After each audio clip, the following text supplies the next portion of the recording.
you think of these two choices? And do not let my debate vex you, though I now go threatening you. For I would know your judgment. Which would you take all the time? To have the love affair of a noble, pleasing lady, and it be known by no one, or that all those who speak of it openly should hold you for her lover, and you had no more enjoyment.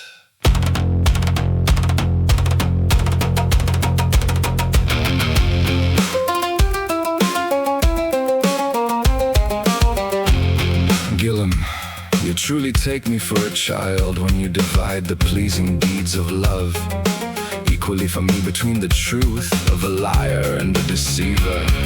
But I shall choose wisely, for I do not abandon sense for folly. So I scorn the deceit with the false opinions of people, and like a perceptive man I take the joy you mentioned. First, once and alone, I would well want 100 times more of it.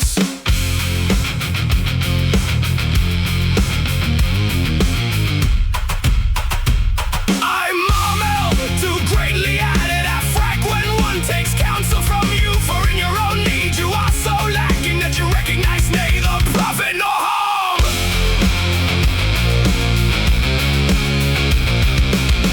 For to fulfill your desire for one night or one single day, you abandon the joy that would last you all your life long. Do you think that all those who have heard of it have that high good of love? They do not, rather they take the praise of people in place of pleasing joy.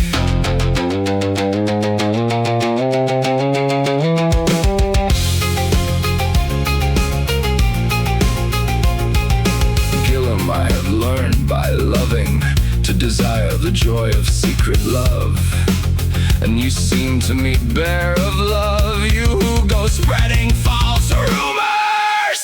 For to me it would never be pleasant if it were true, if someone made a rumor of it. And so how would falsehood and vain false rumor please me?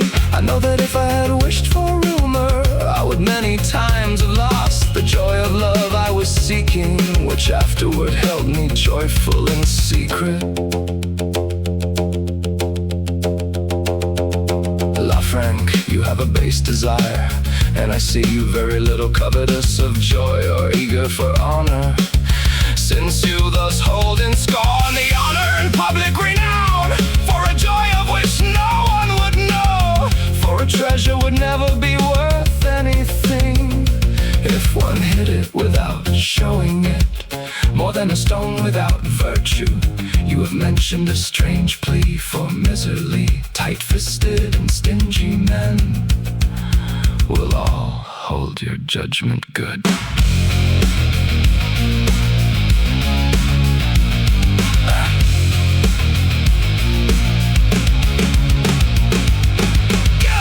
A treasure that is not spread out, and of which one does not make generous expenses, is worth no more than so much coal that I do not debate with you. But the joy of love goes otherwise, for if I wished for the rumor of love, never again would I love the honor of my lady loyally. For one must pluck the amorous fruit in secret without anyone else's help. For love falls at once if more than two alone know of it. Lafranc, I've recognized in you that you have fought well enough and debated the party men, yet you have not had good sense in